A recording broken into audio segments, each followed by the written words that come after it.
Είμαστε στην Κεφαλονιά, στην παραλία Ξή.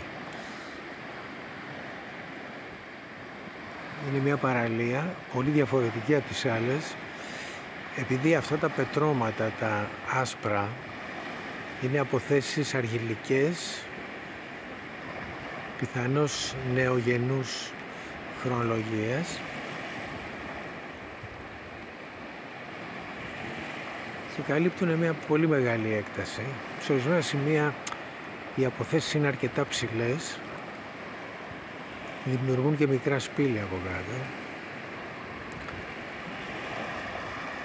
και κατά καιρούς υπάρχουν και πινακίδες που δείχνουν ότι υπάρχουν καταπτώσεις των χωμάτων αυτών. Το σωστό είναι να μην κάθεται κανείς κοντά στο τείχομα.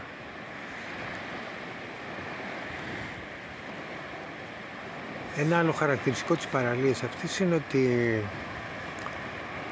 η άμμος, η αργυλική αυτή άμμος, συνίσταται, ενδείκνυται για να βάζει κανείς το δέρμα του, στο πρόσωπο, στο σώμα του, και κάνει πάρα πολύ καλό, φαίνεται.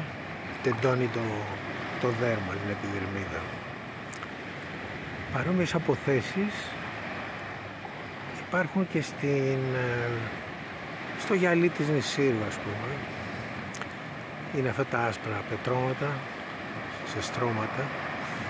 Επίσης στη Σικελία είναι μια θέση στον Ακράδαντα που μοιάζει πάρα πολύ με αυτή εδώ στην Κεφαλονιά.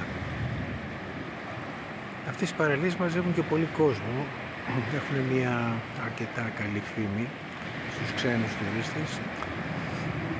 Έρχονται εδώ, κάνουν και γυμνισμό κιόλας.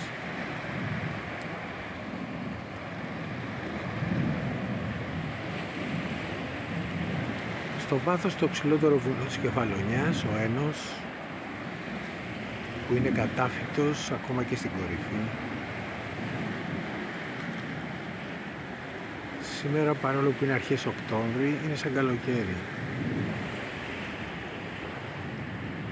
Στο βάθος η Ζάκυνθος και εδώ μπροστά ένα μικρό νησάκι.